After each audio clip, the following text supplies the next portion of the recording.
ជំរាបសួរអំពុំមីងស្វាគមន៍មកកាន់វីដេអូដំបូងរបស់អូនហុងនឹងអូនអ៊ីងហើយនេះជាសកម្មភាពត្រួសត្រាសនៅមន្ទីរពេទ្យថ្ងៃដែលអូនហុងកើតឥឡូវយើងងាកមកមើលអារម្មណ៍ពេលដែលជជែបានជួបអូនហុងលើកដំបូងជជែញញញឹមបិទមាត់អត់ចិត្តសោះហើយយើងមកស្ដាប់សំឡេងទាំងអស់គ្នា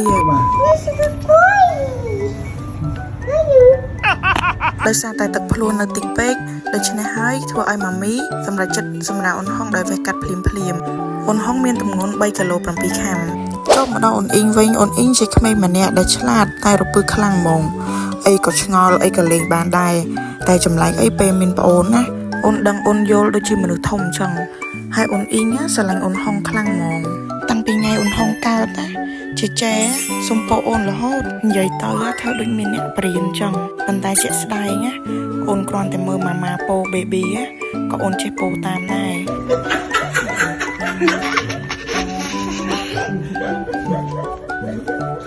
Oh, the baby. Oh, ini namanya.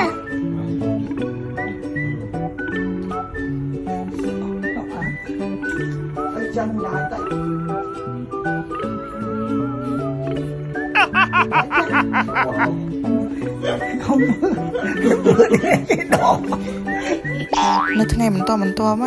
ឲ្យតែពេលជជែកអ៊ីបានមកមើលអូនហុងគេមានអារម្មណ៍ថាសប្បាយចិត្តហ្មង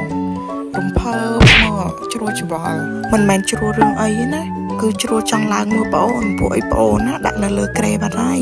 ចៃដន្យអីក៏រកបានកៅអីឡើងជន់មើល baby ល្មមឲ្យតែពេលបានមកមើលអូនហុងម្ដងជជែកមិនដែរថាចេះនៅស្ងៀមមិនទេ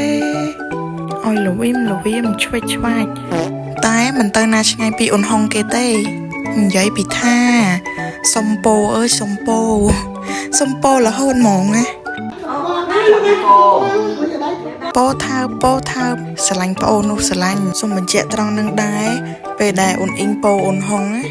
យើងមានចាស់នៅជុំវិញគាត់ឬក៏នៅចិត្តគាត់ហើយមុនពេលដែលឲ្យគាត់មកលេងជាមួយប្អូនណាយើងក៏បានលាងសម្អាតដៃសម្អាតមុខមាត់គាត់រួចមកហើយដែរ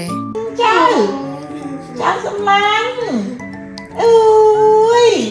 ណាក់អូននោះក្នុងវីដេអូនេះដែរម៉ាមីគ្រាន់តែចង់ចងក្រងជាអនុស្សាវរីយ៍សម្រាប់អូនហុងនិងអូនអ៊ីងពេលធំឡើងទុកឲ្យគាត់មើលនិងជាការចងចាំដ៏ល្អមួយសម្រាប់អូនហើយក៏ជាការចងចាំដ៏ល្អក្នុងជីវិតសម្រាប់ម៉ាមីដូចគ្នាសូមអរគុណពុកម៉ែបងប្អូនទាំងអស់គ្នាដែលបានទស្សនាតាំងពីដើមរហូតដល់ចុងវីដេអូជួបគ្នានៅវីដេអូក្រោយអរគុណ